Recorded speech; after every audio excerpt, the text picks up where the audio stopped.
Senhoras e senhores, boa noite, sejam bem-vindos. A Escola O Pequeno Polegar e a Escola Mentes, realizadores deste evento, agradecem a presença de cada um de vocês nesta solenidade muito especial. Eu tenho a honra, neste momento, de convidar para o uso da palavra o gestor da Escola Pequeno Polegar, senhor Haroldo Andrigueto Júnior.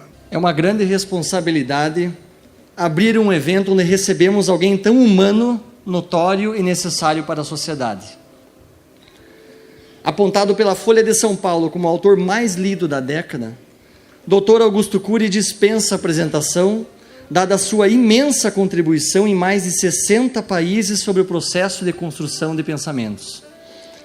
Entre seus mais de 20 milhões de livros vendidos só no Brasil, O Vendedor de Sonhos ganha destaque e será filme no final deste ano, e o livro Ansiedade é sucesso absoluto, tema central da palestra de hoje.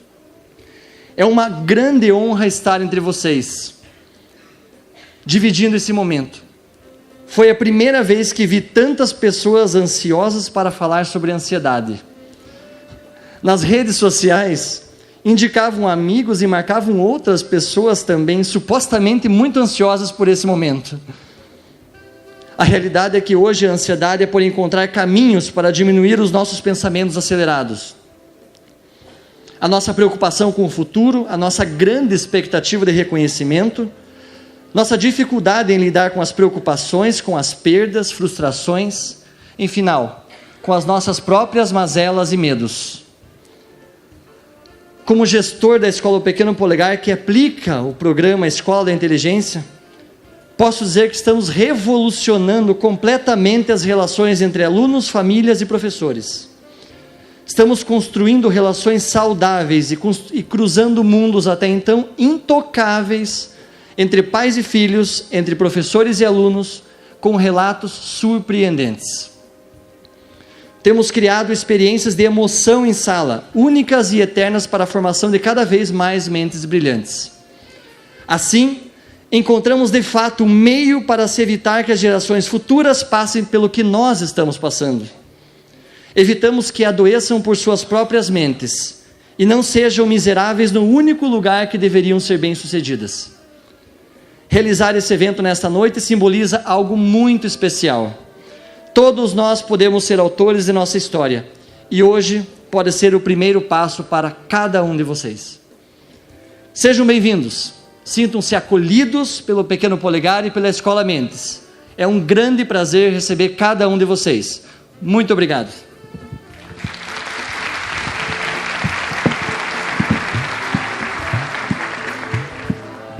Vamos receber neste momento, com muita alegria, para falar sobre ansiedade.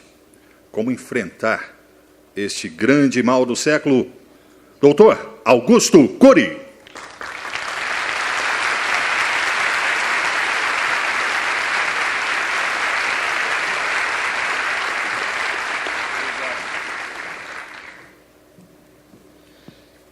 Fiquei sabendo que nenhum de vocês aqui precisa de psiquiatra. Todos vocês estão tranquilos, serenos, acordando pela manhã e cantarolando e fazendo da vida um espetáculo único e imperdível. Brincadeira à parte, infelizmente, a nossa sociedade tomou o caminho errado. Quando eu falo sociedade, nossa, não me refiro apenas à sociedade brasileira, mas às sociedades modernas. Somos a única espécie que pensa e tem consciência que pensa, em meio a mais de 10 milhões de espécies.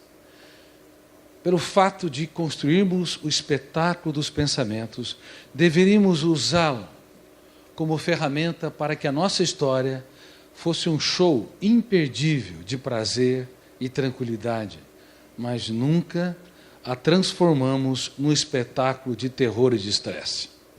O ser humano é tão complexo que quando ele não tem problema, ele o cria. E infelizmente, nos dias atuais, onde estamos intoxicados digitalmente, onde vivemos nessa sociedade urgente e de consumo, onde não temos tempo para as coisas mais importantes da nossa história, nem tempos para conversar conosco, Qual o diagnóstico que vocês têm quando alguém fala sozinho? Eis aí o louco. Quando, na verdade, dialogar consigo deveria ser uma das mais importantes ferramentas para que o ser humano escreva o seu roteiro, o script da sua história. Mas é triste, muito triste saber que as pessoas sequer conversam com seus medos, sequer conversam com os seus pensamentos perturbadores, sequer têm tempo para dar um choque de lucidez nas suas angústias, na sua emoção tensa, ansiosa. Nós falamos, dialogamos sobre milhões de dados que está no mundo de fora, mas nos calamos sobre o mundo de dentro. Nos silenciamos no único lugar que é inadmissível ser ou ficar calado.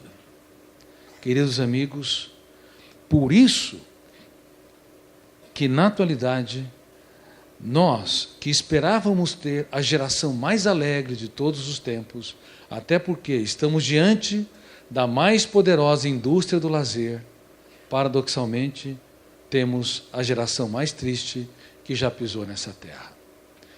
Estamos diante da geração com a medicina mais avançada, medicina biológica, medicina psicológica, mas nunca fomos tão doentes. Por exemplo, estatísticas internacionais, como da Universidade de Michigan, revelam que 1 em cada 2 pessoas, cedo ou tarde, desenvolverão um transtorno psiquiátrico. Estamos falando em mais de 3 bilhões de seres humanos. Não é mais a exceção, tornou-se a regra. Olhe para quem está do seu lado. Se não for você, vai ser ele. E quem apontou o dedo para o outro está numa situação mais desfavorável.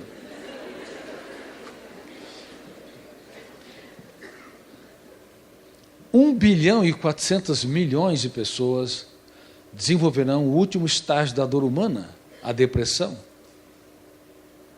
A depressão bipolar, onde se flutuam o estado de euforia, de grandeza, de poder, e o estado de depressão, de desânimo, de contração da vontade, o isolamento, o desprazer de viver, a depressão maior, que aquela pessoa que sempre foi alegre, viveu dias felizes, tranquila, e de repente abarcada por fenômenos sociais, por perdas dramáticas, algumas irreparáveis, asfixiam o seu prazer de viver. A depressão distímica, que acompanha a evolução da personalidade, aquelas pessoas que foram sempre pessimistas, conformistas, escravos dos pensamentos dramáticos, construídos e encenados no teatro da sua mente, não importa o tipo de depressão. Dentre as mais de 3 bilhões de seres humanos que adoecerão, 1 bilhão e 400 milhões desenvolverão um quadro depressivo ao longo da vida. Agora, se nós formos julgar, analisar a ansiedade, principalmente a ansiedade decorrente de uma síndrome moderna, chamada síndrome do pensamento acelerado, nós não vamos atingir 50% das pessoas. Nós vamos atingir talvez 70%, 80% ou 90% das pessoas. Repitam comigo: pensar é bom. Pensar com consciência crítica é ótimo. Mas pensar demais sem gerenciamento é uma bomba contra a saúde emocional. E essa bomba tem de ser desarmada. Caso contrário, nos tornamos os nossos maiores carrascos. Quem pensa demais se acidenta demais. Você não teria coragem de deixar o seu carro ligado 24 horas por dia? Você o estaciona na sua garagem e ainda deixa o motor ligado. Isso seria uma irresponsabilidade em relação ao aquecimento global, uma economia de alto carbono, debelando os recursos desse planeta Terra. Mas é incrível, nós deixamos a nossa mente ligada 24 horas por dia. Claro, mesmo quando nós dormimos, também sonhamos, e os sonhos são importantes, porque ali nós recapitulamos, libertamos o imaginário, desenhamos personagens, ambientes e circunstâncias, mas a velocidade dos sonhos, o nível de ansiedade ao dormir é muito grande. Seja porque as pessoas pensam muito durante o estado de vigília, ou porque elas têm sonhos agitados durante o seu sono, elas acordam cansadas. Quem acorda cansado aqui? Levante as mãos. Uma plateia de cansados? Vocês não dormiram à noite? Sim, dormiram, mas o sono não é mais reparador. O sono está deixando de ser motor da vida, porque uma mente que não se desliga é uma mente que consome irresponsavelmente energia de um outro planeta, planeta emoção. Aí nós expandimos o índice G. Repitam, G, I, gasto de energia emocional inútil.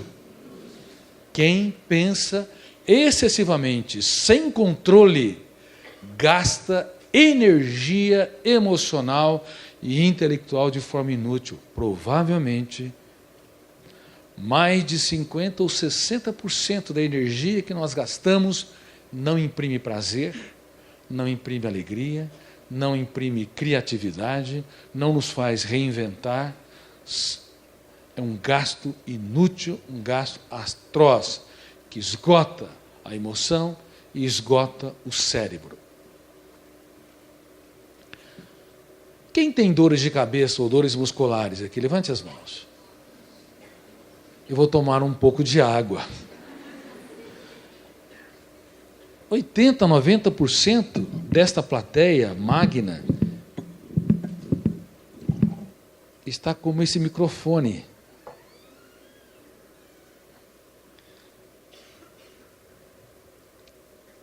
Balançando, entre cai e não cai. Estão apresentando sintomas que refletem que o seu cérebro não suporta mais o nível de ansiedade. Dores de cabeça e dores musculares, como taquicardia, nó na garganta, queda de cabelo. Quem tem queda de cabelo? Mulheres. Refletem gritos de alertas de bilhões de células suplicando: não dá mais, você tem de mudar seu estilo de vida. Mas quem ouve a voz do cérebro, quem ouve os gritos surdos e silenciosos do nosso corpo, somos lentos para nos ouvir.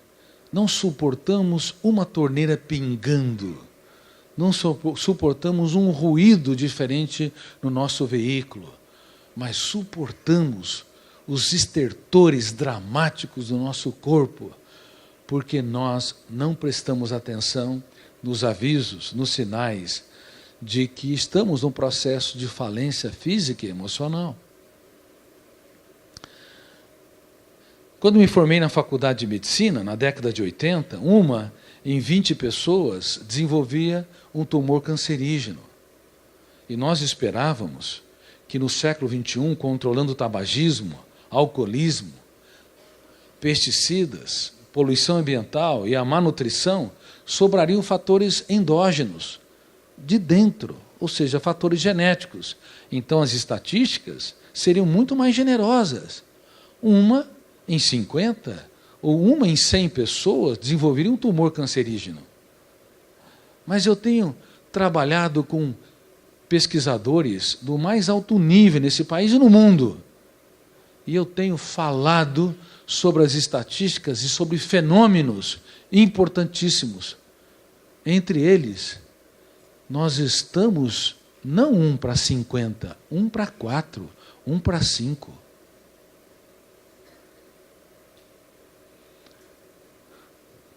20% dessa plateia tem possibilidade de desenvolver um tumor cancerígeno. Mas o que está ocorrendo? A célula cancerígena é uma célula que quer ser eternamente jovem.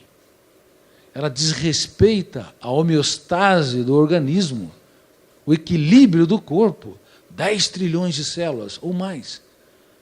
Elas querem ter voos solos, multiplicam sem nenhum controle e sugam tudo que vem pela frente, desrespeitando a saúde, a vida, a existência.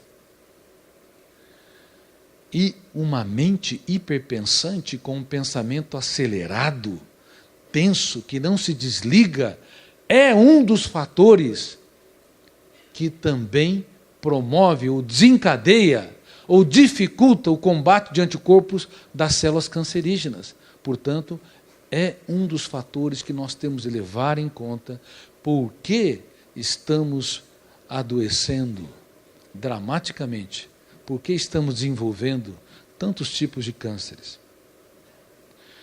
Portanto, prevenção passa pelo ser humano dirigir o veículo da sua mente como um bom piloto. Nós não temos, se formos minimamente responsáveis, a coragem de passar num sinal pare, sem olhar dos lados, ou sem parar realmente. Nos Estados Unidos, você tem de parar totalmente o carro, mesmo que não tenha ninguém. Senão você é multado. Aqui no Brasil temos mais irresponsabilidade nessa área. Mas pelo menos deveríamos diminuir a velocidade e não passarmos o sinal.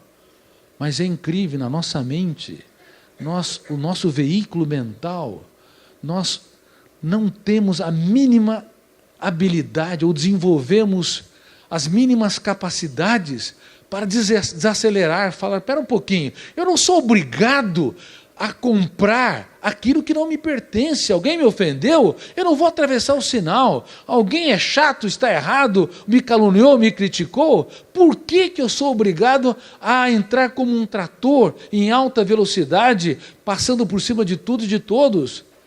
Por que eu desrespeito o meu corpo, a minha tranquilidade, a minha paz, o meu encanto pela vida, para ser uma máquina de trabalhar, uma máquina de atividades? Ora, pense um pouco. Como estão as crianças nos dias atuais? Quem é professor ou professora aqui? Levante as mãos. Queridos professores, vocês já notaram que as crianças estão cada vez mais agitadas? Inclusive erros de diagnóstico no mundo todo. As crianças estão com hiperatividade, transtorno de déficit de atenção. E tem se prescrito Ritalina ou outras drogas da obediência sem nenhum controle, aqui fora do país. Inclusive em escolas, na Europa, os diretores já têm até profissionais que vão dar nos intervalos medicamentos para controlar o nível de ansiedade das crianças. Sem perceber que, na verdade, eles não têm hiperatividade ou transtorno de déficit de atenção. Apenas 1 a 2% das crianças e adolescentes, pelo viés genético, seus pais são agitados, tensos, inquietos, eles desenvolvem um tipo de agenda nesse sentido. Mas 80% a 90% das crianças e adolescentes hoje estão inquietas. Elas não conseguem ficar 5 minutos que se entediam, não tem nada para fazer. Elas não contemplam o belo, fazem das pequenas coisas um espetáculo aos olhos.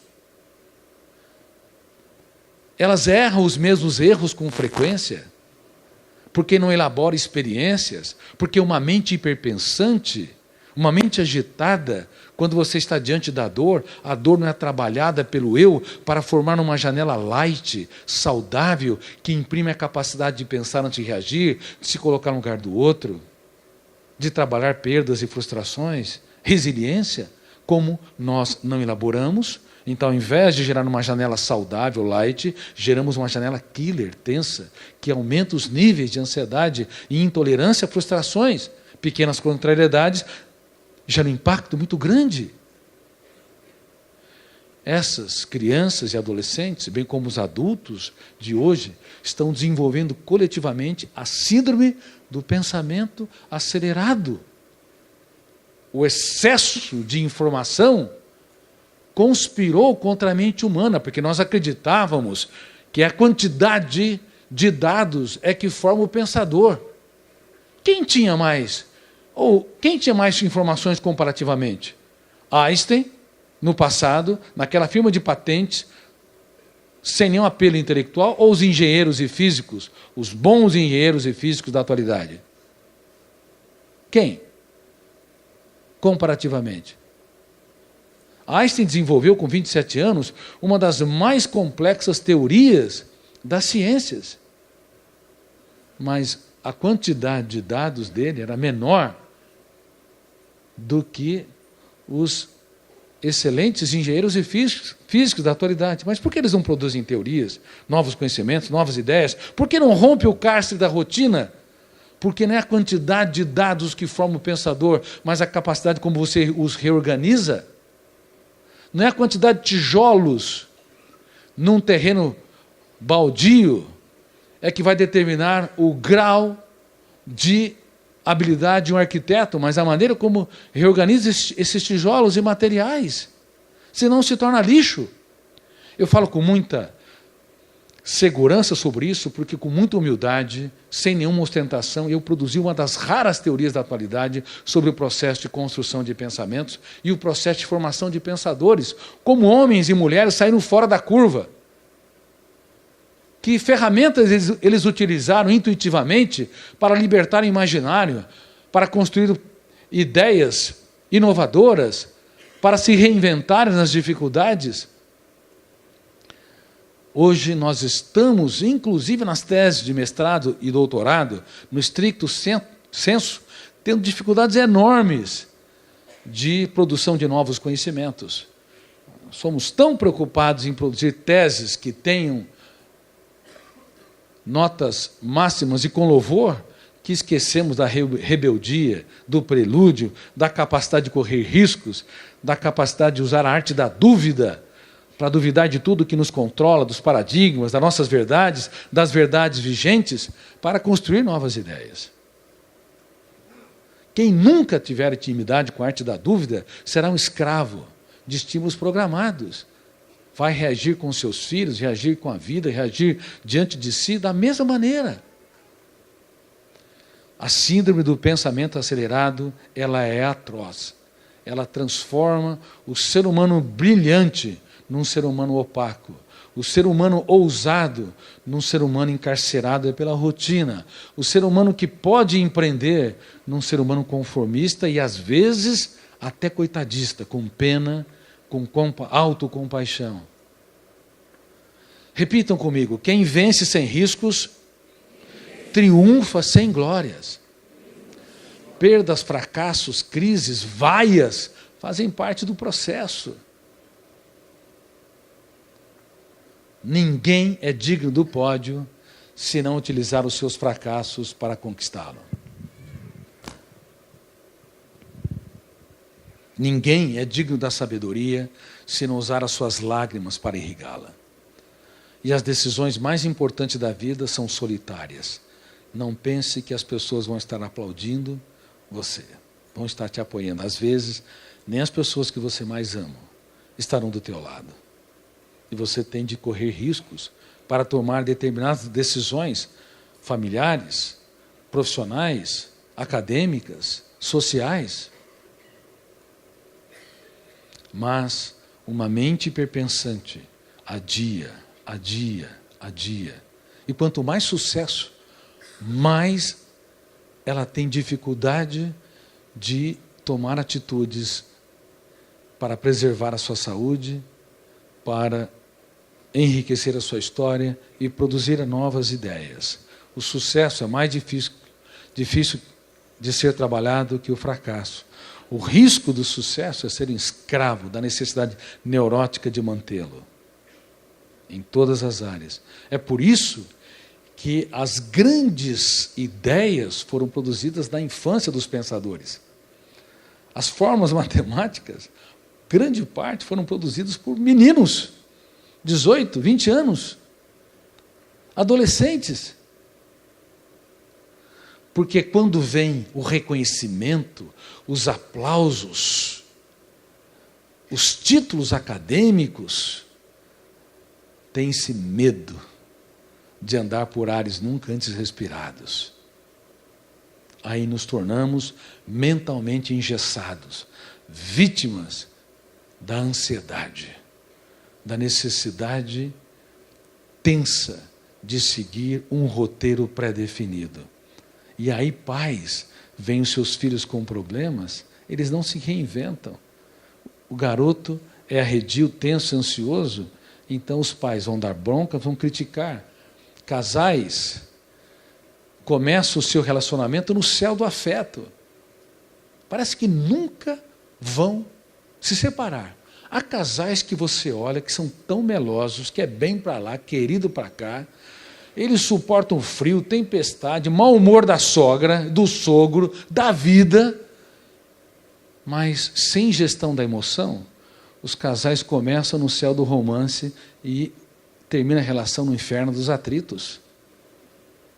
Não há sustentabilidade, porque o eu não se torna protagonista da nossa própria história.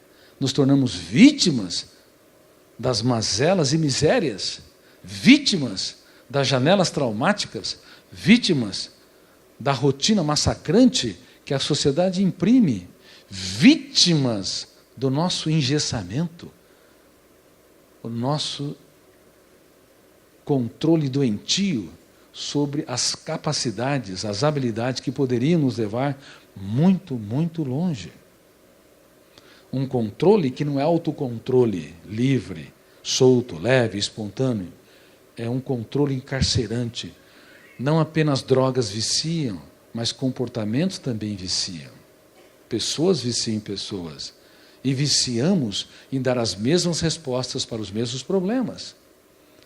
Grande parte da falta de solução que vocês, às vezes, não têm, não é porque não têm habilidades, mas é porque o córtex cerebral viciou em caminhar por algumas avenidas e ruas, impedindo-nos de ter acesso a milhões de arquivos com bilhões de dados. Vocês não imaginam as armadilhas que estão na mente humana. Todas as vezes que vocês estão angustiados, tensos, vocês foram aprisionados em algumas avenidas da memória. Se vocês estão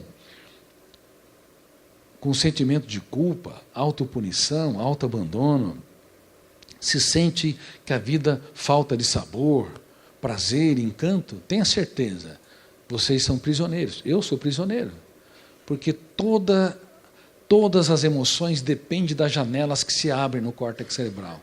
Se elas se abrem em determinadas áreas que são traumáticas, nós nos nutrimos, e às vezes nos nutrimos cronicamente. Ou seja, continuamente. Aí nós vamos ter aquelas pessoas depressivas, pessimistas, mórbidas, angustiadas, pessoas que têm dificuldade de apostar em si e reconstruir a sua própria história.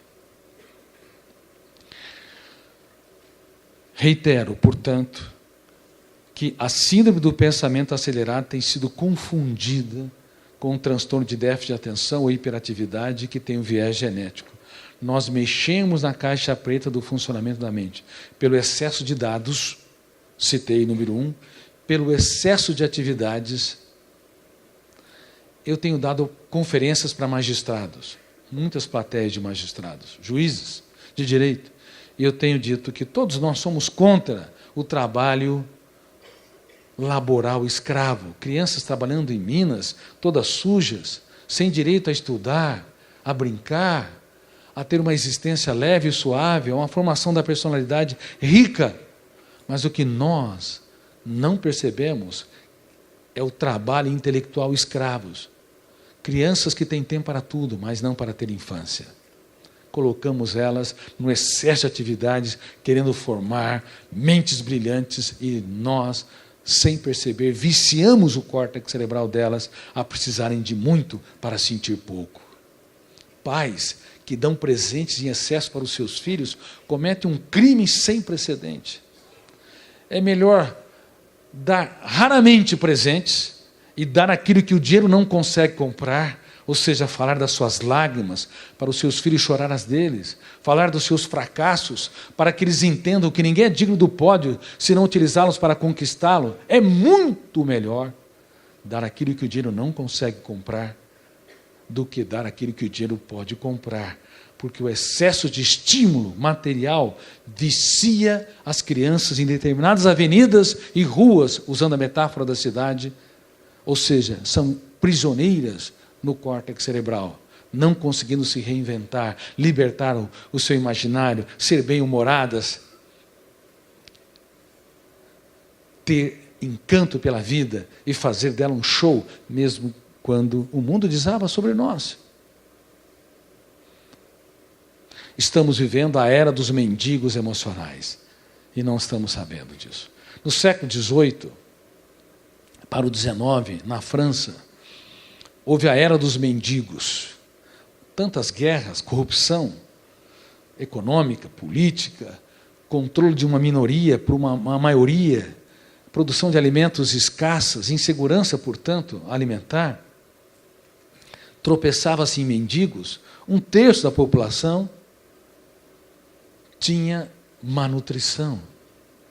Mas o que nós não falamos é que, na atualidade, estamos vivendo a era dos mendigos emocionais. Pessoas que precisam de muitos estímulos para sentir migalhas de prazer. Isso é de uma seriedade muito importante. Nunca vi crianças e adolescentes tão tristes, precisando de muitos eventos para se animar um pouco. Se você não consegue ficar só com você, sem fazer nada, algo está errado. Se você não consegue dar um abraço em você e dizer palavras de amor, fazer uma declaração de amor para a sua história, algo está errado. Você pode ser ótimo para a sociedade, mas é um carrasco de si mesmo. É vítima da ansiedade, principalmente desse tipo de ansiedade, a síndrome do pensamento acelerado.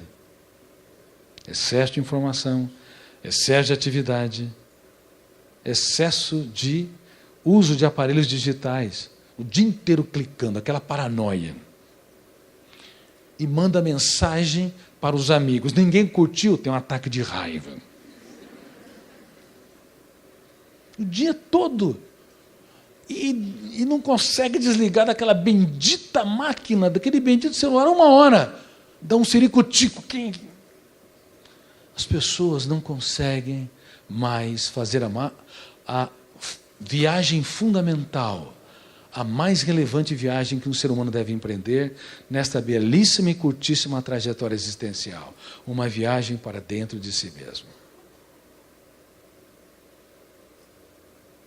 Elas não conseguem usar a arte da dúvida, que é o princípio da sabedoria na filosofia, a arte da crítica, que é o princípio da sabedoria na psicologia, e a arte da determinação estratégica, a determinação da gestão da emoção, que é o princípio da sabedoria na área de recursos humanos, aqui dentro, para fazer higiene mental. Elas não duvidam das suas falsas verdades, não duvidam dos seus pensamentos perturbadores, não duvidam do seu sentimento de incapacidade, não criticam suas ideias mórbidas, não criticam as suas emoções tensas, não criticam a passividade do eu, que assiste como espectador e estéril todos os problemas que acontecem em nossa mente sem atuar, não determinam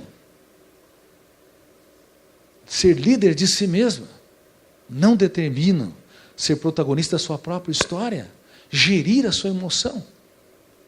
A arte da dúvida, a arte da crítica e a arte da determinação estratégica sempre foram ferramentas intuitivas que levaram homens e mulheres a saírem fora da curva e se tornarem grandes pensadores. Mas todos os dias deveríamos fazer essa higiene mental. Todos os dias deveríamos atuar dentro de nós. todos os dias deveríamos construir janelas killer ou light? Light, para estabilizar a emoção. Quem de vez em quando sente um vazio, uma angústia, um estado de agitação mental? Seja, eu sei que é a maioria. Levante as mãos. Levante as mãos. Ótimo. Se nós fizermos todos os dias, quase todos os dias, essa técnica, você vai construir tantas janelas lights, você vai produzir núcleos de habitação do eu.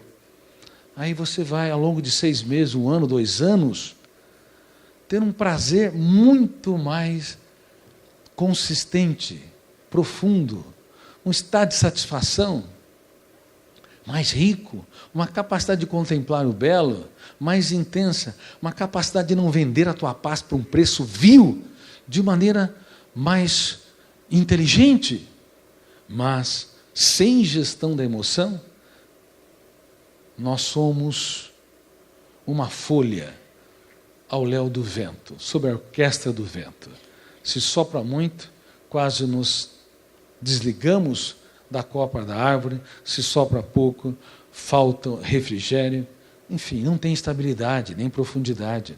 É muito triste saber que hoje as ferramentas que nós trabalhamos, elas poderiam ser fundamental para prevenir suicídios, para prevenir transtornos emocionais como ansiedade, fobias, humor depressivo, drogas e outros transtornos como bulimia, anorexia, vigorexia. É muito triste sabermos que as técnicas são tão factíveis, são tão disponíveis, estão dentro de cada ser humano, mas nós não utilizamos. Você usa vacinas, você foi vacinado contra sarampo, contra tuberculose e assim por diante. Mas quais são as vacinas que nós utilizamos para construir janelas lights? As vacinas geralmente são vírus atenuados ou fragmentos genéticos que induzem a formação de anticorpos para que, quando o agente real invadir a corrente sanguínea, esses anticorpos reconheçam e combatam. As vacinas socioemocionais, elas deveriam produzir habilidades para que nós possamos impugnar, confrontar, discordar cada pensamento perturbador, cada ideia autopunitiva, cada sentimento de incapacidade, cada estado de angústia e vazio existencial. Mas simplesmente nós não atuamos porque estamos no tempo da pedra em relação à gestão da emoção. Eu fico muito triste em ser uma das vozes solitárias. Por um lado, desenvolvi o primeiro programa mundial de gestão da emoção. Por outro lado, eu vou às lágrimas ao saber que, enquanto eu estou falando, a cada 40 segundos uma pessoa se suicidou na Terra. A cada 4 segundos uma pessoa tentou o suicídio. E a cada menos de um segundo uma pessoa pensou em morrer. E nenhuma delas, de fato, quer morrer. Todas elas, quando pensam em morrer, têm fome e sede de viver, sob o ângulo da gestão da emoção. Nenhuma delas quer eliminar a vida. Nunca, nunca. Uma pessoa que pensa em morrer, na verdade, quer matar a dor, a angústia. Ela tem desejo de ser autônoma, líder de si mesma, mas como não conseguem, atentam contra o corpo, porque só o corpo morre. Ninguém morre de depressão, ninguém morre por estado de ansiedade, angústia. O corpo é que entra em colapso. Claro, uma pessoa deprimida, com vários transtornos emocionais, afeta o corpo que, consequentemente, desenvolve doenças, por exemplo, psicossomáticas. Mas é o corpo que vai à falência. E as pessoas atentam contra esse organismo tão sofisticado que sustenta a vida. No fundo, elas querem matar a dor e não a existência. E se soubesse que há ferramentas dentro delas para impugnar, discordar, confrontar, duvidar, criticar, reciclar todo o lixo, elas sairiam da condição de vítimas e se tornariam protagonistas da própria história. E aonde eu tenho ido, eu tenho encontrado pessoas que utilizaram ferramentas que estão nos meus livros. Eu nunca recomendo que uma pessoa use ferramentas sem procurar um profissional de saúde mental, se o problema dela é grave. Mas há muitas pessoas, milhares, milhões de pessoas utilizando essas ferramentas e estão aprendendo a deixar de ser servos para dirigir o seu próprio script, pelo menos minimamente, numa situação aceitável. Alguém tem utilizado as ferramentas que eu preconizo aqui? Levante as mãos, dos meus livros. Vários, que foram ajudados. Olha, quantas pessoas. Todos os dias, até o último suspiro existencial, nós não podemos abrir mão de biografar a nossa história. Não podemos deixar as janelas traumáticas, janelas killer, as nossas privações, os abandonos que tivemos, as crises que passamos, as vaias que atravessamos, e nem os problemas externos, a crise econômica, a crise política, as dificuldades da vida, traições, rejeições, exclusão social, nada de fora e de dentro, biografar os principais capítulos. Sim, seremos sempre escritos por fenômenos alheios à vontade do eu, mas não deveriam ser os principais capítulos. Deveriam ser textos, parágrafos colaterais. Mas, infelizmente, nós não biografamos a nossa história porque o nosso eu não é trabalhado nas escolas de ensino infantil, fundamental, médio e universidade, lato sensu, stricto sensu ou pós-graduação, de maneira inteligente. Nós não tocamos nesse assunto. Entramos na vida sem estar preparados para dirigir o mais complexo de todos os veículos, a mais complexa de todas as aeronaves, a aeronave mental. Bom, mais um sintoma importante que mostra a dificuldade de direção do eu. Quem é que faz o velório antes do tempo ou sofre por antecipação? Levante as mãos aqui, por favor. Vocês gostam de ir em velórios? Mas por que nós velamos o futuro? Por que nos angustiamos por aquilo que não aconteceu? Não é o eu, na verdade. O que nós não sabíamos é que, além do eu, existem pelo menos 4 fenômenos que lê a memória sem autorização dele. Você só pensa o que você quer pensar? Sim ou não? Você dirige o veículo para onde você bem entende? Sim ou não? Quando você vai para a casa do seu pai, da sua mãe, ou para o seu trabalho, você dirige de maneira concreta, organizada, lógica? Sim ou não? Claro! Se você vira o seu carro para a esquerda e ele vai para a direita, parece um filme de terror. Mas na mente humana acontece todos os dias. Você não quer pensar num desafeto, e você pensa. Você não quer pensar numa pessoa que te machucou ou feriu, mas você pensa. E se você detesta ele, ele vai dormir com você. Por quê? Porque não é só o eu que dirige o veículo mental. Hoje nós estamos claros o que grandes pensadores não tiveram oportunidade de estudar, como Freud, Jung, Piaget, Vygotsky, Kant, Hegel, Merleau-Ponty, Sartre e tantos outros. Eles usaram o pensamento pronto, mas não tiveram a oportunidade de estudar como se constrói pensamentos e quem constrói os pensamentos. Então, a educação clássica acredita que o eu é o grande construtor de pensamentos, o construtor único.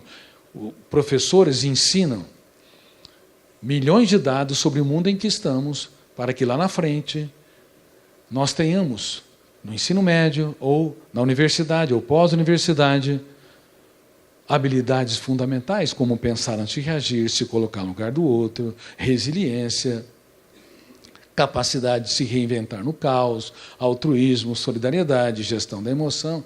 E, na verdade, isso não acontece, porque todo o conhecimento sobre o mundo em que estamos nos ensina a trabalhar nesse mundo, e às vezes trabalhar de maneira inadequada, mas não nos ensina a trabalhar no mundo que somos, a dirigir esse veículo, que tem vários copilotos. O primeiro copiloto é o gatilho da memória. Quando estava pesquisando, analisando, refletindo, construindo, eu percebi, poxa vida, não é o eu que lê a memória em milésimos de segundos? O gatilho dispara e abre outro fenômeno, chamado janela da memória, que é um arquivo, determinado arquivo, num determinado momento existencial. É uma área de leitura num determinado momento de vida. Então, vocês estão me ouvindo? Vocês estão assimilando verbos, adjetivos, pronomes que eu estou abordando aqui? Se tivesse compreensão sobre o processo de construção de pensamentos, ficariam estarrecidos, porque não é o eu que está encontrando as avenidas, as ruas, os endereços para identificar os verbos, mas fenômenos inconscientes. O gatilho dispara numa velocidade quase da luz, abre milhares de arquivos com milhões de dados para que vocês assimilem uma pequena informação. Portanto, 2 copilotos, gatilho e memória, atuam. Só que tem um problema. Gatilho e janela atuam. Só que tem um problema. Quando a janela é traumática, o killer, o volume de tensão é tão grande que faz um outro copiloto entrar em cena, chamado âncora da memória. E a âncora pode se fechar tanto que um outro copiloto, quarto, começa a atuar psicodinamicamente, chamado alto fluxo. Ele começa a ler e reler a memória e produzir uma série de pensamentos perturbadores, algumas bobagens, sentimento de culpa, angústia, e você não quer pensar no ofensor e pensa, e o eu não quer, e o eu acha que ele que está pensando, e no fundo a vontade consciente não prevalece. Parece que há um filme de terror em nossa mente, quando na verdade são 4 copilotos que usurparam o eu. Eles são importantes, mas eles podem controlar o eu e gerar, inclusive, a síndrome do pensamento acelerado. Sem o gatilho da memória, vocês não entenderiam o mundo que está ao redor. Se vocês olhassem para esse copo, vocês não saberiam que é um copo que contém água, mas como vocês olham, detonam o gatilho, abre milhares de janelas e vocês identificam o copo, que não é uma janela, não é uma nuvem, não é um tapete, ou seja, não é milhões de outras coisas, são fenômenos inconscientes que entraram em cena. Gatilho, janela. Só que se encontrar uma janela traumática, por exemplo, medo de falar em público. Você estudou toda a matéria, sabe tudo o que vai falar, treinou no seu quarto, treinou diante do seu pai, da sua mãe, do seu espelho, agora você vai dar aquela aula. Só que antes do eu entrar em cena, sempre entram os copilotos, e nós não sabíamos disso. O primeiro ato do teatro mental é inconsciente, não é consciente, não é a ação do eu. A hora que você se levanta para falar, ou pega o microfone, se tem fobia social, você olhou para a plateia, detonou o gatilho, abriu uma janela killer, e essa janela killer tem os fantasmas da mente humana, os vampiros que vão te sangrar ali, metaforicamente. Ou seja, medo de que os outros pensem e falem de si, julgamento, angústia, medo de falhar, medo de não corresponder às expectativas. Mas espera um pouquinho, você encontrou não as janelas ou os arquivos que continham todo o assunto, toda a matéria que você assimilou, você encontrou outras janelas que não estavam no script. Janelas killer. E o volume de tensão fez com que a âncora se fixasse. E o quarto fenômeno, alto fluxo. Eu não vou conseguir falar mesmo. Aí vem aqueles pensamentos. Ninguém vai me entender. Aí vem ideias que asfixiam também as pessoas. Isso ocorre em todos os segmentos da vida. Seja num ato sexual, seja num ato onde você vai receber um prêmio, seja no momento em que vai fazer uma prova oral, seja no momento em que alguém atravessou você de maneira inadequada no trânsito e você tem um ataque de raiva. Todas as situações estressantes que fazem com que o gatilho dispare, encontre as áreas tensas, o lixo psíquico pode nos encarcerar. Uma pessoa que tem claustrofobia, medo de lugar fechado, deu uma brilhante conferência, ele não tem fobia social, falou com maestria, com propriedade, é uma pessoa muito segura, aparentemente, mas quando entra no elevador, promete para si, não, eu não vou sofrer dessa vez, o elevador tem mecanismo de segurança, eu sou uma pessoa que não mais é escrava do medo. Mas quando ele pisa lá, detona o gatilho, abre uma janela killer, a âncora se fixa e o alto fluxo começa a ler a memória daquela área e dizer, gritar, de que o elevador vai parar, vai faltar oxigênio, ele vai infartar e assim por diante. Me lembro de um cliente que ficou 7 anos chorando porque achava que ia morrer pelo vírus da AIDS. Chorando, literalmente. E era um dos melhores pilotos de aviação comercial do país. Recebeu prêmio na França e assim por diante. Mas você fala comigo, Cury, se ele tem medo de morrer do vírus da AIDS, a resolução é simples. Pede para ele fazer o teste HIV. Bom, ele fez o teste. Eu pedi. E o resultado foi negativo. E aquele homem interrompeu 7 anos de angústia e choro. Mas depois de uma semana, entrou na janela killer, detonou o gatilho, abriu a janela killer, o kit falhou. Fez outro exame, depois de alguns meses, trocaram o meu nome.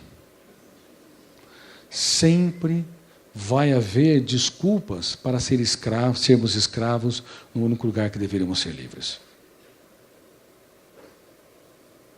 Quem tem algum tipo de fobia aqui? Levante as mãos. Fobia, medos. Levante as mãos. Alguém poderia falar dos seus medos? Medo de avião. O problema não está no avião, está no medo de não controlarmos a aeronave. Por que não temos medo de carro? A possibilidade de acidentar com o carro é muito maior. Só que você tem o mínimo de controle. Observa árvores, o asfalto, o ambiente. Lá no avião, qualquer trepidação, o avião vai cair. Porque, na verdade, o problema não está no avião. Detonou o gatilho, abriu janelas killer e esse fenômeno começa a o encarcerar. Aí vem o alto fluxo, depois de fixar a âncora, que começa a sapatear sobre o eu, e o eu se torna um espectador passivo. O que mais? Medo do quê? Medo de aranha. Eu me lembro de uma pessoa, de uma paciente, que foi sequestrada. E o problema dela não era o sequestro, era ter aranhas no cativeiro. E era tão sério isso, que ela foi falando para os sequestradores limpar o ambiente. Porque ser sequestrada pelas aranhas, ou pela imagem superdimensionada que construíram, era mais dramático que o próprio sequestro.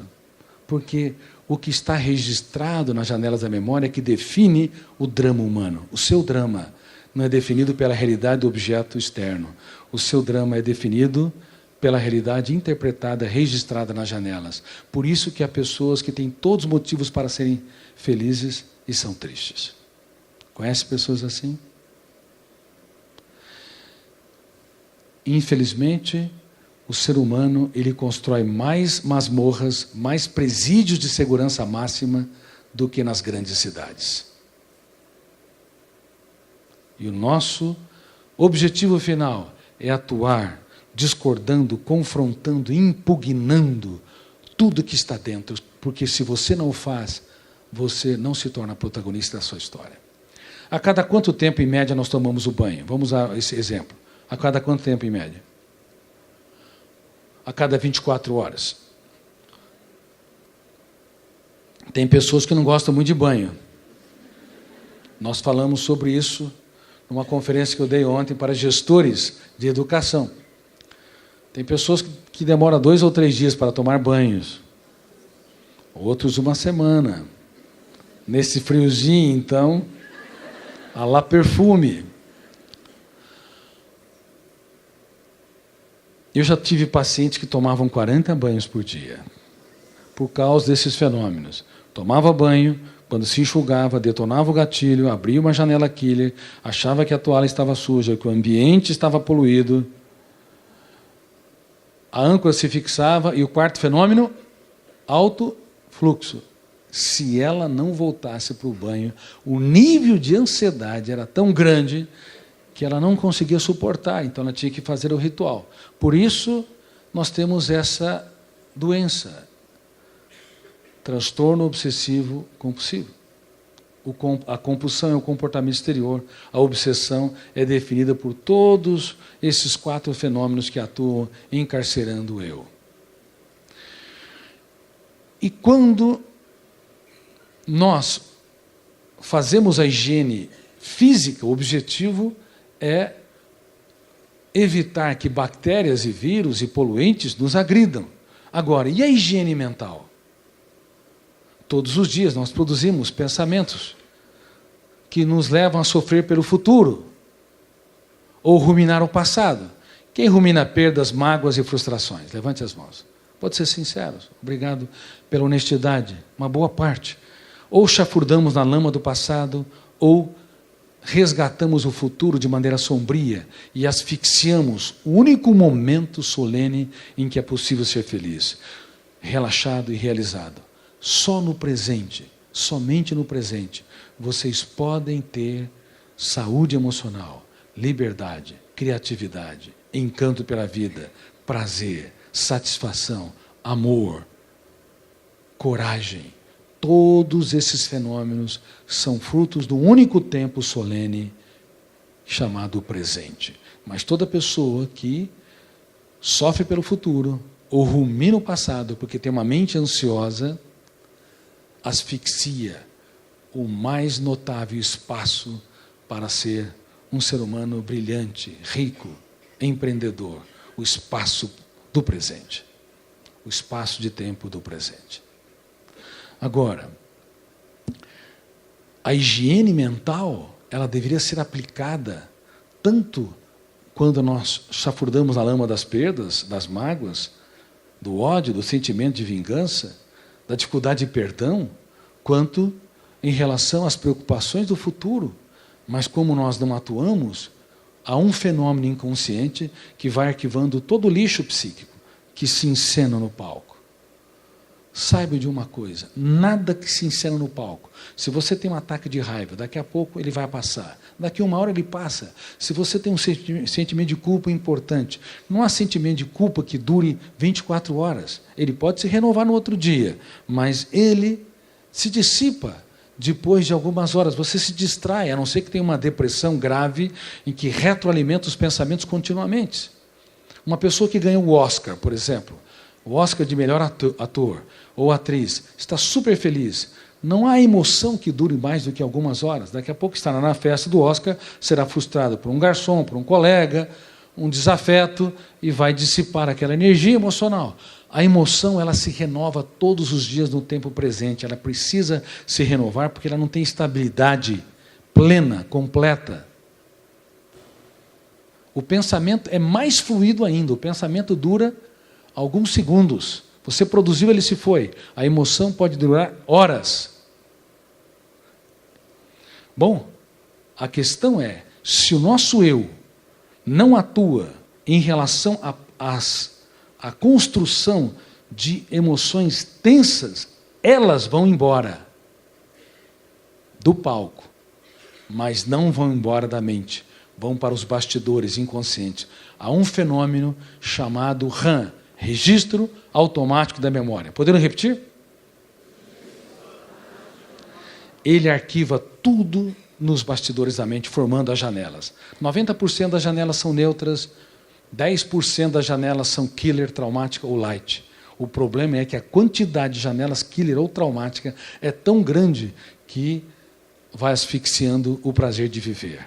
Por isso que temos que corrigir um pouco o pensamento de Freud, que achava que uma pessoa só desenvolveria transtornos na vida adulta se nos primeiros 7 anos de idade passasse por experiências altamente traumáticas, como abusos, privações, perdas irreparáveis.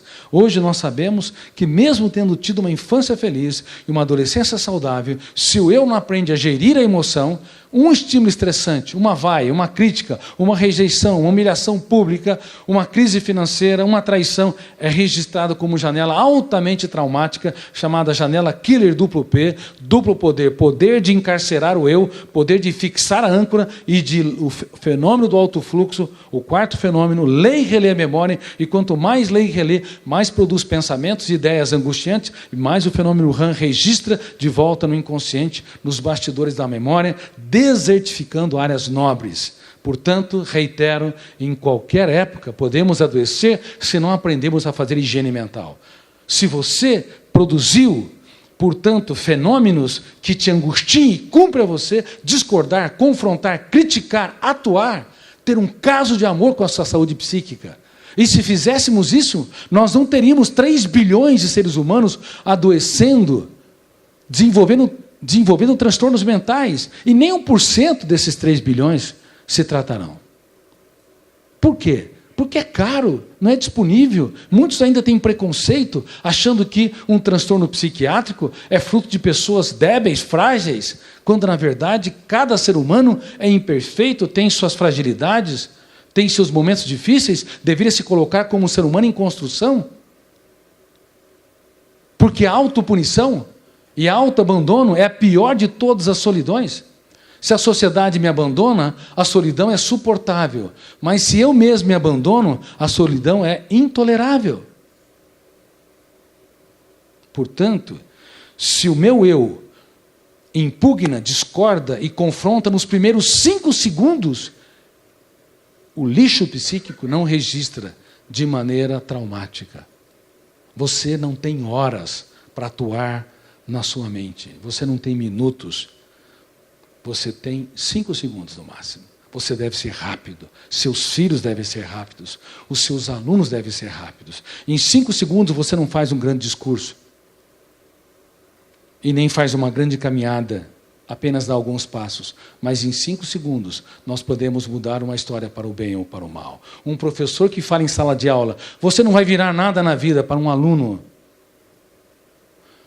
Uma pessoa hoje brilhante, que eu tenho muito respeito, me disse: Augusto, quando eu era um jovem, eu fui apresentar um trabalho e um professor pediu não apenas para eu apresentar o meu trabalho, mas o trabalho dos meus colegas, e eu não consegui falar, porque não tinha estudado a matéria deles. E eu gaguejei, me senti humilhado, angustiado.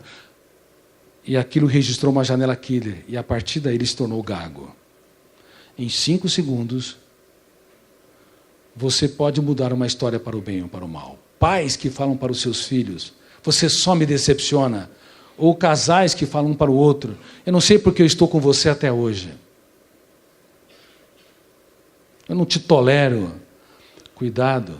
Certos estímulos estressantes estimulam o fenômeno RAM a construir janelas killer duplo P, traumáticas duplo P. Poder de encarcerar, de fixar e poder de se retroalimentar. E nós não sabíamos disso. Portanto, ensine crianças e adolescentes e se ensinem a fazer higiene mental. É por isso que nós desenvolvemos o programa Escola da Inteligência, para entrar na grade curricular, para ensinar a essas crianças o que nós não tivemos oportunidade de ensinar.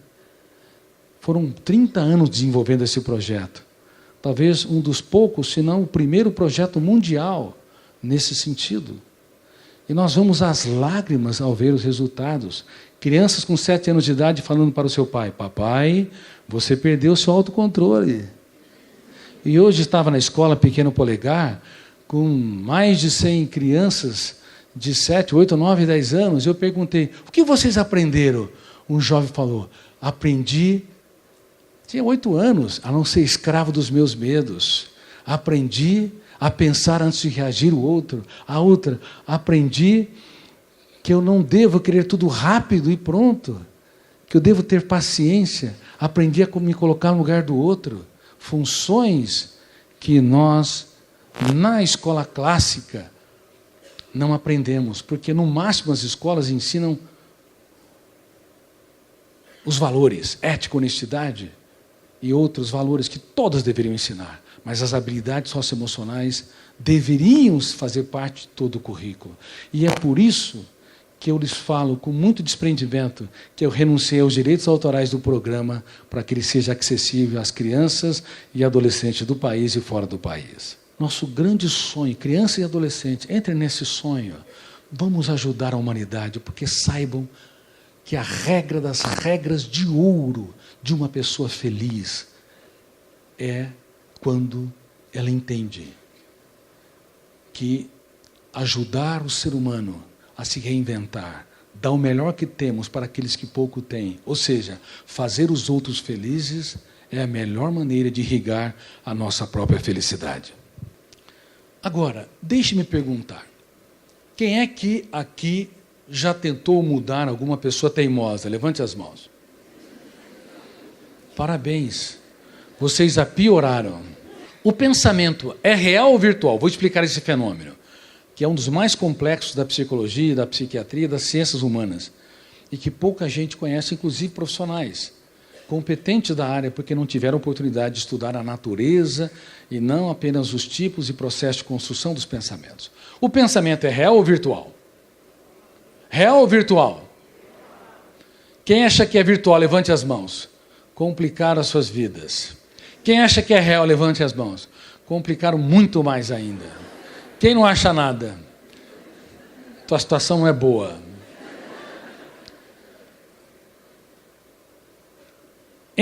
Quem acha que o pensamento é real, ele acredita que, se elevar o tom de voz, ele pode mudar o outro. Se criticar excessivamente, pode mudar o outro. Passar sermões. O pai abre a boca, o filho sabe tudo que vem pela frente. Aqueles maridos engessados, entediados, que abrem a boca, a esposa sabe todo o sermão que vem pela frente. E as esposas, então, que descontrolam a linguagem. Tem gente que fala assim, doutor Cury, casei com um homem muito complicado. Eleva até o tom de voz, eu dou um passo para trás. Pense num homem difícil, eu dou outro passo para trás. Se você conviver por 5 minutos com ele, você não vai conseguir manter seu equilíbrio mental. Eu falo, olha, minha filha, olhe bem nos olhos dela, minha filha, se você casou com um homem muito difícil, você não deve ser tão fácil. Porque os semelhantes se atraem. E este homem vai ficar mais difícil ainda se você usar as velhas estratégias. Por exemplo, querer operar o cérebro dele, fazer lobotomia.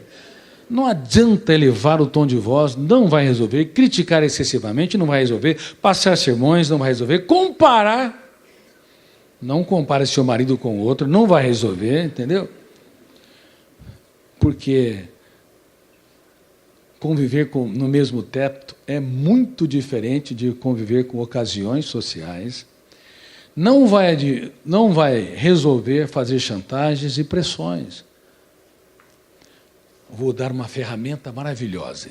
Ele é tenso, ansioso, um poço de irritabilidade. Mas quando ele estiver calmo, 30 segundos, dá um grande elogio. Parabéns, como você é sereno, hein? Ele vai falar, mas não é a minha esposa. Mas você vai estimular o fenômeno RAM, registro automático da memória, arquivar uma janela light, parabéns, e não killer. Porque toda crítica, todo tom de voz elevado só gerou janelas killers. Ele teve uma atitude tranquila, serena, você aplaude, poxa, na frente dos outros.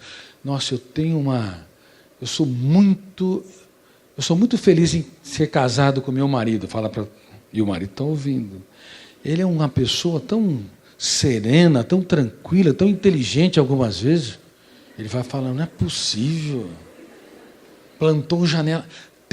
Quando você surpreende, quando você espanta positivamente, você constrói janela light, inesquecível.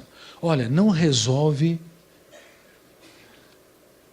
o problema dele, porque ninguém muda ninguém, mas ele mesmo, através do arquivamento de janelas light, pouco a pouco, vai construindo um núcleo de habitação do eu para a expressividade de características notáveis da personalidade. Só que não queiram esticar a personalidade. O ser humano, ele é muito rígido, não é um elástico. Todos os dias você tem que ajudá-lo a construir um tijolo. Depois de meses tem uma parede. Depois de 1 ano, 2 anos, você tem uma casa definida. Se você for perseverante, desenvolver uma pauta para a construção de uma felicidade inteligente, de uma gestão da emoção notável e sábia, de uma capacidade de gerenciamento da ansiedade respeitosa, altruísta e profunda, todos os dias você vai atuar como engenheiro de janelas light nos seus alunos que te dão problema, nos seus filhos que não reconhecem o seu valor e no seu parceiro ou parceira que você tem dificuldades. Agora, usar as estratégias que nós sempre usamos: raiva, ódio, vingança, exclusão social, ou essas técnicas que eu falei, reitero: elevar o tom de voz, criticar excessivamente, passar sermões, comparar, pressionar, tudo isso piora as pessoas que estão ao nosso redor. Quem tem dificuldade aqui de conviver com pessoas lentas? Eu nem terminei de perguntar e já levantaram as mãos. O problema é que toda pessoa rápida quer acelerar as pessoas ao redor. Se o filho come devagar, fala devagar, meu filho é autista. Nós estamos tão agitados que não suportamos ver pessoas pacientes. Se você é um avião, vive voando, não queira que um trator ganhe asas. Cada ser humano é um veículo cognitivo, tem suas particularidades, sua capacidade de raciocínio lógico, raciocínio esquemático, raciocínio de fundo, raciocínio complexo. Por isso que nas empresas há um erro atroz. Por exemplo, me lembro que dei conferência para as 50 empresas psicologicamente mais saudáveis do país. Feito um teste de gerenciamento da emoção, tive que internar quase todos. Eram saudáveis, imagine o resto.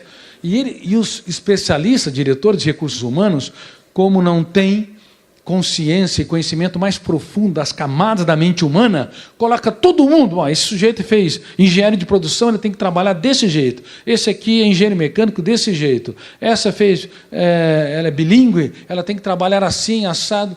Não percebe que cada ser humano, independente do diploma, independente das informações técnicas que tem, eles precisam se adequar ao veículo cognitivo que são. Alguns são mais lógicos, outros são mais profundos, alguns são mais inventivos, outros são mais operacionais, mas nós queremos que todo mundo siga o mesmo ritmo. E a educação clássica faz a mesma prova para todos os alunos e avalia do mesmo jeito, cometendo crimes há 5 séculos. É possível dar nota máxima para um aluno que errou todos os dados, mas teve um raciocínio esquemático, complexo, libertou o mais sofisticado dos pensamentos, que não é esse dialético que nós usamos para copiar os símbolos da língua, usamos na fonação, ou na linguagem Libras, os sinais, é o pensamento imaginário, é aquele pensamento rebelde que você enxerga por múltiplos ângulos o mesmo fenômeno, que Da Vinci libertou, que Einstein libertou, que Rembrandt libertou, que Kant libertou. O pensamento que eles não entenderam, mas libertou. Pensamento imaginário. E até Einstein, sem conhecer essa área, disse que é mais importante a imaginação do que os dados. O conhecimento clássico. É possível dar nota máxima para quem errou todos os dados. Mas ainda a educação clássica insiste em que cada ser humano é o mesmo veículo cognitivo. Olha, um trator, ele não voa, mas ele sulca a terra e prepara para o alimento. Cada ser humano tem características incríveis. É um verdadeiro gênio, que não é um gênio genético, é um gênio intelectual, para produzir grandes ideias e se tornar excelente profissional nas suas áreas, em sintonia com as suas habilidades cognitivas e emocionais. Bom, só para contar uma experiência. Eu era a 2ª nota da classe no ensino médio ou no colegial. De baixo para cima. Ninguém apostava em mim, eu era desconcentrado, não tinha deleite do prazer de aprender, como Platão preconizava, a autonomia como Paulo Freire sonhava, e assim por diante. Eu estava lá, mas não estava lá. Eu tinha libertado o pensamento antidialético, imaginário, mas o meu pensamento dialético era péssimo, não era lógico. Claro, nós precisamos dos dois tipos de pensamentos, ser imaginativos, sonhadores, mas precisamos do veículo, de trilhos, senão esse trem intelectual não tem caminho. Precisamos de sonhos e de disciplina. E eu descobri essa ferramenta. Sonhos sem disciplina produzem pessoas frustradas, que nunca chegam a lugar nenhum.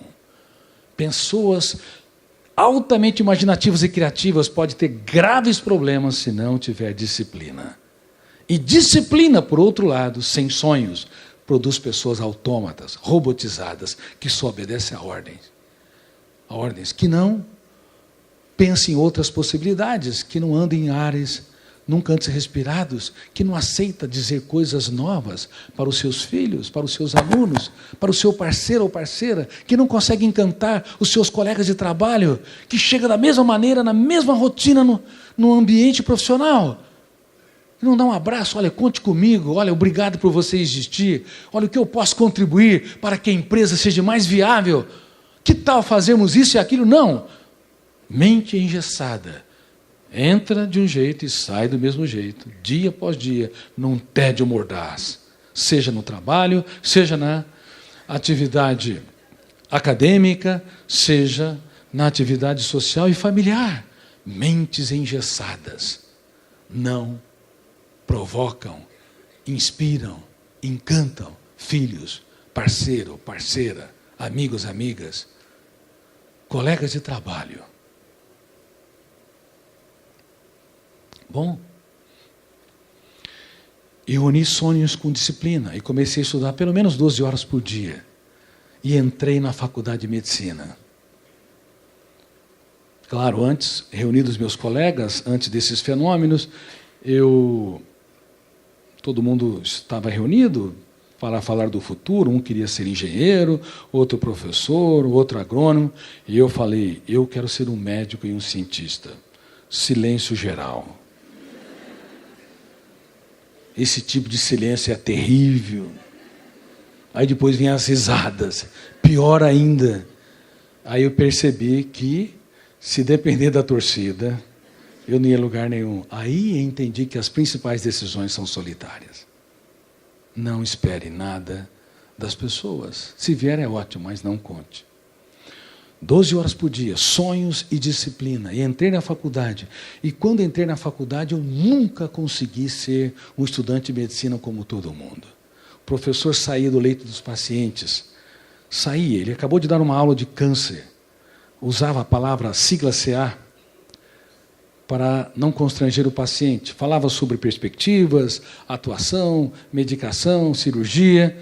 Todo mundo saía, professor saía, aluno saía, mas eu ficava. Porque eu queria conhecer as lágrimas que aquele homem chorou e os pesadelos que ele nunca teve coragem de contar para ninguém.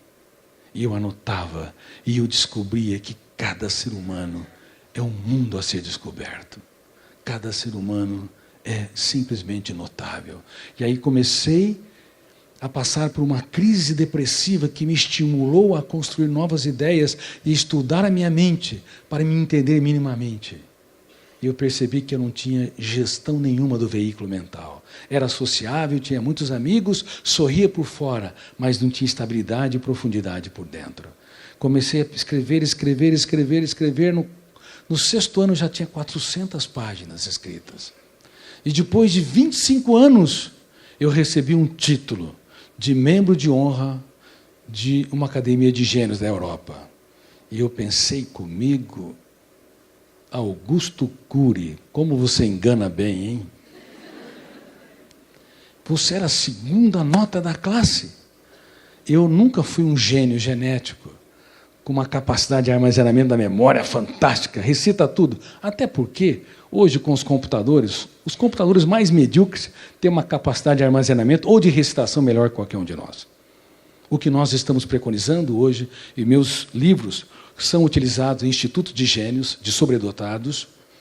Não são gênios com habilidades só genéticas, mas muito mais habilidades socioemocionais. Se você, por exemplo, não dá um cartão de crédito ilimitado para a sua emoção, cuidado, hein? Cartão de crédito. Então ela não vai comprar aquilo que não lhe pertence. Mas se você der um cartão de crédito, se o teu eu for irresponsável, dar um cartão de crédito, um olhar atravessado estragará o dia, uma rejeição estragará a semana, uma traição estragará uma vida. Você vai vender ou vai comprar por um preço vil os estímulos estressantes. Nunca dê cartão de crédito ilimitado para a sua emoção.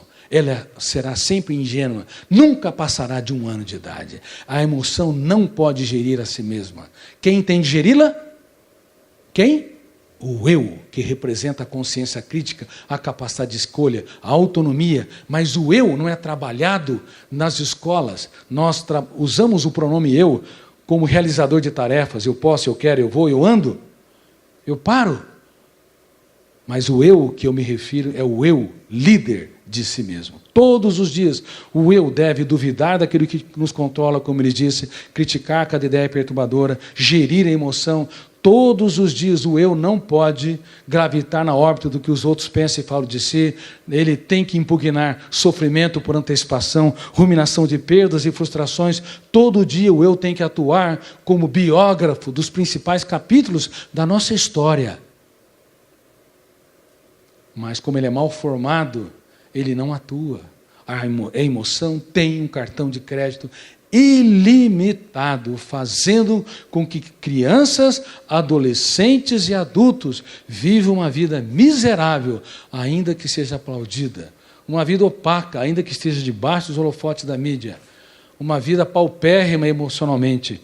Nutrição emocional asfixiada, ainda que seja um ser humano que tenha milhões e milhões de dólares no banco.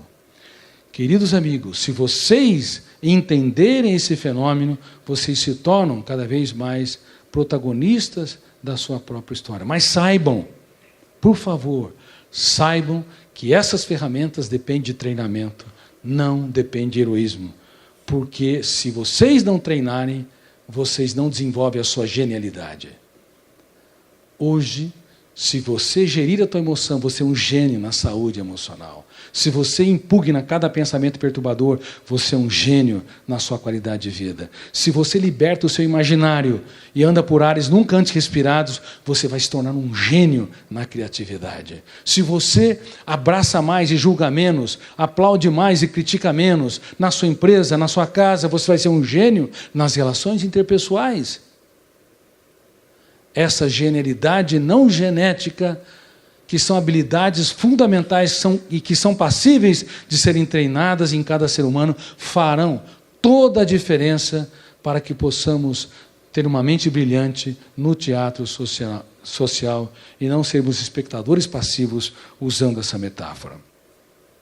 Bom, a minha trajetória foi uma trajetória de muitas lutas e muitas perdas. Imagine ser um cientista ou um pesquisador num país que não valoriza ciência básica. Quantas rejeições, quantas dificuldades, quantas perdas, quantas vaias no começo do processo. Mas eu descobri a tese do livro Vendedor de Sonhos. Quem já leu O Vendedor de Sonhos? Bom, dia 8 de dezembro, nas telas de todo o cinema do país.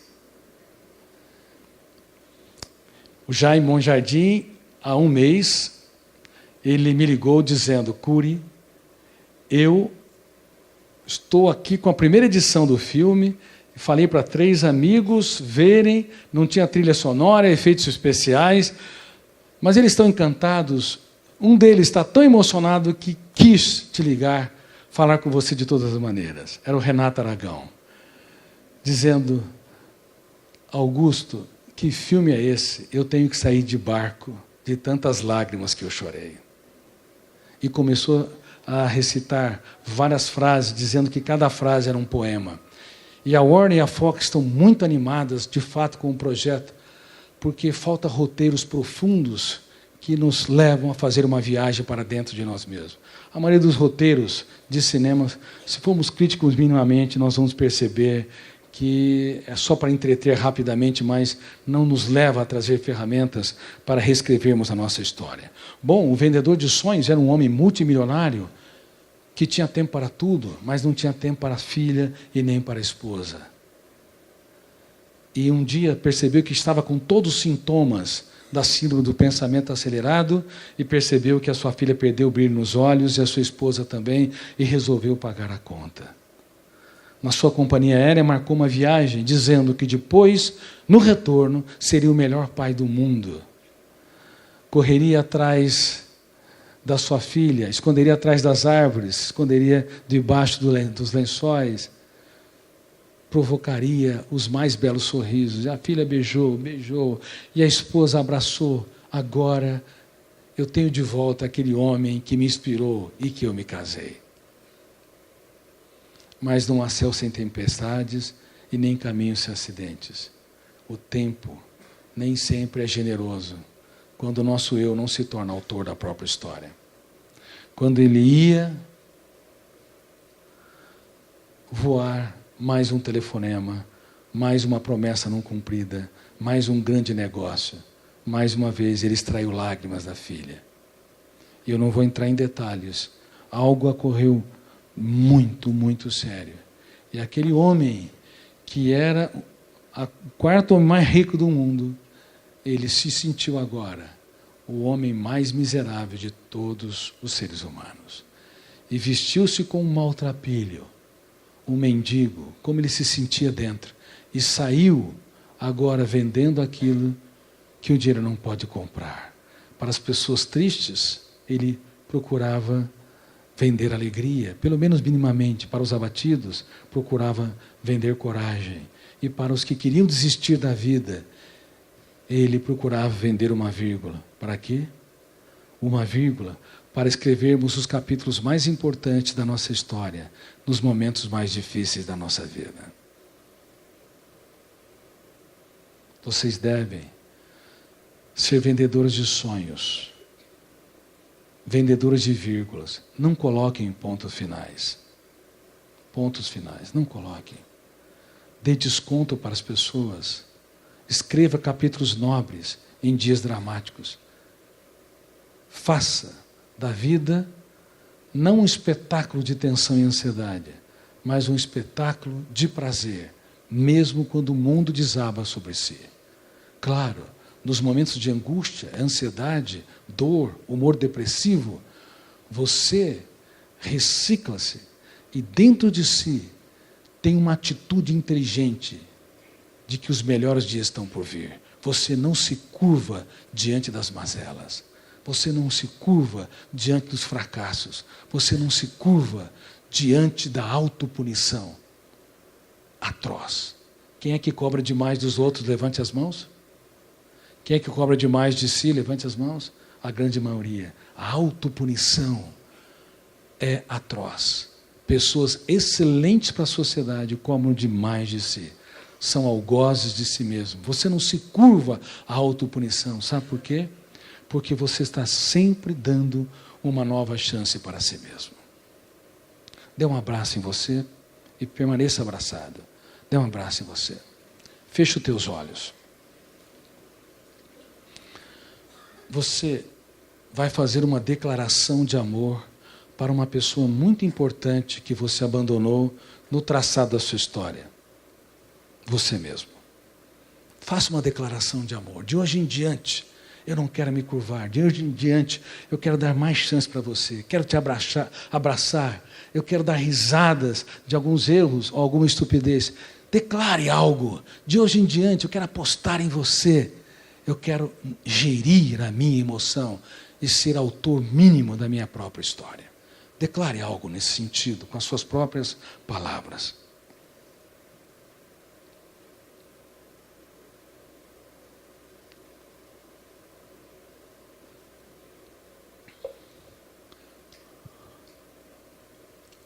Ok? Abra os seus olhos e continue abraçado ainda em você. E diga, repita essas teses. eu te estresso, eu te causo muitos problemas, te coloco num lugar indigno da minha própria agenda, mas de hoje em diante, eu terei um romance com a minha qualidade de vida. Parabéns.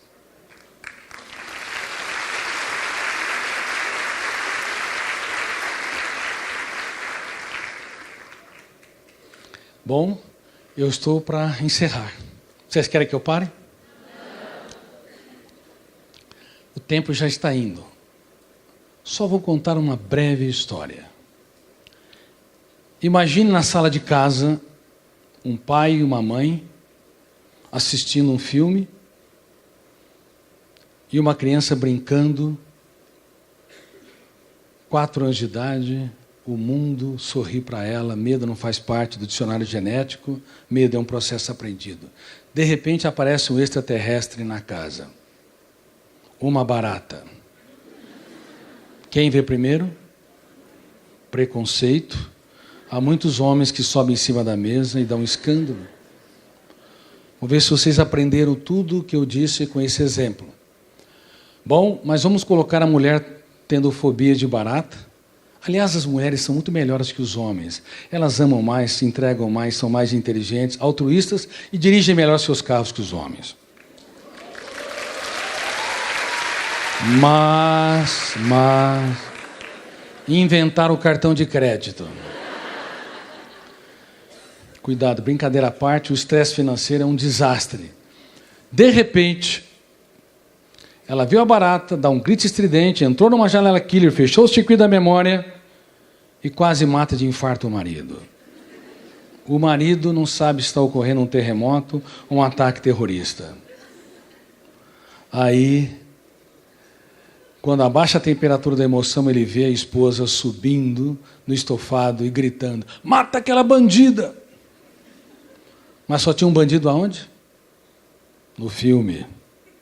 Aquele homem nunca acertou o alvo de nada nos últimos tempos, mas pegou o sapato e com a maior fé do mundo atirou na barata e ela se desviou. Pegou outro sapato e ela se desviou. Sandália da esposa desviou. Sapato do menino desviou. Claro, a barata tem mais qualidade de vida que ele. Faz mais exercício todos os dias. Enquanto ele reclama da vida, esgota seu cérebro, não gera emoção. Aí aquele homem começa a caçar aquela barata de maneira infernal. E depois... Você já viu um homem correndo atrás de uma barata? Que coisa mais ridícula. Depois de 10 minutos a barata morreu. Morreu de estresse. Aí a esposa olha para o marido e nunca o viu tão lindo desde a época da lua de mel. Se aproxima dele e lhe diz: você é meu herói. E ele é espantado, não sabe o que está ocorrendo. Produziu uma janela light naquele momento. E lhe diz: você pode contar comigo, que eu sempre te protegerei. E dá-lhe um beijo hollywoodiano. E moral da história, e foram felizes para sempre, até que outra bendita barata aparecesse naquele ambiente, que pode ser qualquer estímulo estressante, até o sal na comida a mais. O sapato do marido fora do lugar, que a esposa quer varrer até o marido fora de casa. A pasta de dente sobre a pia. Quantos pequenos estímulos estressantes detonam-se, gerando caos, uma agenda de discussão tola, débil, desnecessária, desgaste, alto índice G, gasto de energia emocional inútil. Bom, se eles não gerirem a sua história, serão seres humanos indignos de ter um romance mais notável com a vida. Mas nunca se esqueça, se você, em primeiro lugar, não gerir a sua emoção e não tiver um caso de amor com a sua qualidade de vida, com a existência, se não contemplar o belo, não fazer das coisas pequenas um espetáculo aos seus olhos, não vai sobrar espaço para você amar ninguém. Você vai amar, mas vai amar de maneira muito condicional. Qualquer contrariedade você vai se irritar e às vezes ter até uma reação explosiva com quem mais você precisaria abraçar, beijar. E quem sente aqui que precisaria resgatar algumas pessoas queridas? Levante as mãos. Muitos aqui precisam. Mas nunca esqueçam, em primeiro lugar, resgate você, para resgatá-los. Bom, esquecemos de um personagem? A criança. O fenômeno RAM registrou tudo. E produziu o quê? Uma janela? Não. Um porão killer. Aquela barata, de hoje em diante, vai se tornar um dinossauro. Vocês já notaram os gritos estridentes que crianças e adultos têm diante de uma barata? Não é objeto real externo. Porque o pensamento é virtual, o pensamento não é real. Ninguém nos machuca, a não ser que machuque fisicamente. O pensamento, por ser virtual, não pode nos atacar. A barata não pode destruir a emoção, como a ofensa não pode angustiar, asfixiar o prazer de viver. Só se o eu comprar. E o eu compra quando a emoção tem um cartão de crédito ilimitado, quando ela confia nas janelas da memória e paga caro aquilo que está registrado. Por isso que o ser humano, sob o ângulo da gestão da emoção e do funcionamento mais complexo da mente humana, ele é o seu maior algoz. O maior carrasco nosso somos nós mesmos. Porque o pensamento é, reitero, virtual, não real. Nós estamos protegidos, mas na praxis diária não estamos, porque compramos de maneira leviana, irresponsável, todos os estímulos estressantes, porque a emoção, com em primeiro lugar, as janelas killer da memória, fazendo da nossa história um teatro de terror e não um oásis sem precedente. Agora vocês entenderam mecanismos de alta complexidade que geram fobias e transtornos psíquicos. Bom, eu vou de fato encerrar minha conferência agora falando para as mulheres, queridas mulheres, vocês foram vilipendiadas, feridas, maltratadas, apedrejadas e queimadas ao longo da história. E no século passado demos com uma mão e tiramos com a outra mão. Demos liberdade de vocês votarem, trabalharem e estudarem, mas colocamos modelos magérrimos, esquálidas e desnutridas como padrão tirânico de beleza, gerando uma ansiedade e uma autopunição sem precedente na história. Toda vez que você vê modelos fotográficos, aquilo registra no córtex cerebral, estabelecendo esse padrão tirânico e gerando mensagens subliminares. Uma modelo vendendo um celular, não apenas quando você está diante do celular, você acessa o produto, mas subliminarmente você acessa também o corpo da modelo, escravizando no único lugar que nós deveríamos ser livres. Por isso, sabe quantos por cento das mulheres se veem belas? Vocês sabem? Sabe quantos por cento das mulheres se veem belas? Fala o número. Fala para 2 homens aqui. 20%? 20% só? 40%? 10%? Parabéns, mulheres. 3%. 3% das mulheres se veem belas.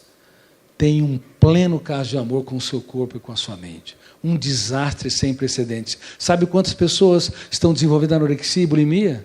Mais de 70 milhões. Pessoas magérrimas, esquálidas, pele e ossos. Mais do que os da África subsaariana. E quase ninguém fala sobre isso. E quando estão diante do espelho, acham-se gordas. Beleza está nos olhos de quem vê. Repitam comigo. Beleza não pode ser vendida, comprada ou comparada. Todos nós deveríamos nos sentir belos. E vocês, mulheres, em destaque, deveriam olhar nos olhos do seu parceiro e gritar, com todas as letras, de várias formas: eu sou linda, maravilhosa e inteligente, e você faz um grande negócio de viver comigo.